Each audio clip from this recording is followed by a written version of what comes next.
صبح کی نرم روشنی کمرے میں پھیل رہی ہے۔ عبداللہ اپنے ساتھ سفید شلوار قمیض اور نیلے واسکوٹ میں کھڑا ہے۔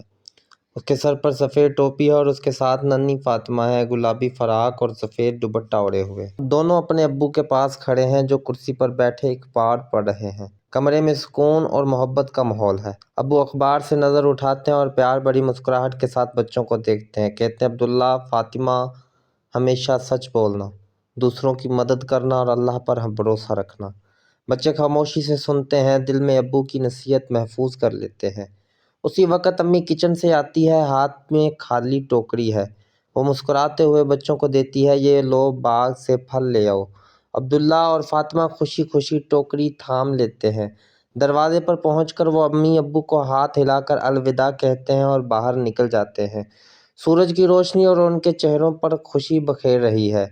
گلی میں دونوں ہاتھوں میں ہاتھ ڈالے چلتے ہیں، ان کے دلوں میں جوش اور خوشی ہے۔ کھیتوں کے راستے پر پہنچتے ہیں تو سبز کھیتوں کے درمیان تتلیاں اڑتی ہیں۔ قدرت کی خوبصورتی دیکھ کر دونوں کے چہرے کھل اٹھتے ہیں۔ راستے میں ایک بڑا پتھر آتا ہے۔ عبداللہ جھک کر اسے ہٹاتا ہے تاکہ فاطمہ آسانی سے چل سکے۔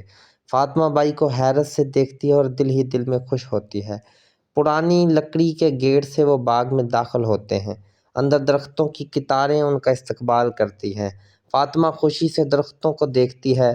عبداللہ مسکراتا ہے۔ آم کے درختوں کے درمیان چلتے ہیں۔ سورج کی کرنیں زمین پر پڑ رہی ہیں۔ اچانک ایک بڑے آم کے درخت پر پکے ہوئے آم پر نظر پڑتی ہے۔ فاطمہ خوشی سے اشارہ کرتی ہے، عبداللہ دیکھو کتنے مزیدار آم ہیں۔ عبداللہ سنجیدہ ہو کر سر ہلاتا ہے، نہیں فاطمہ، یہ ہمارا نہیں ہے، ہمیں اجازت کے بغیر نہیں لینا چاہیے۔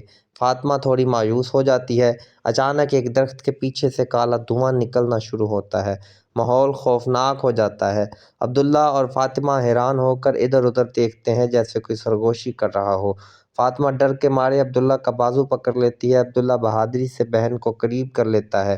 وہ پریشان ہو کر چاروں طرف دیکھتا ہے۔ باغ کی روشنی مدھم ہو جاتی ہے اور سائے بڑھنے لگتے ہیں۔ کالا دھواں آہستہ آہستہ ایک عجیب شکل میں بدلنے لگتا ہے۔ بچے خوفزدہ ہو کر اسے دیکھتے ہیں اور آزمائش شروع ہو چکی ہے۔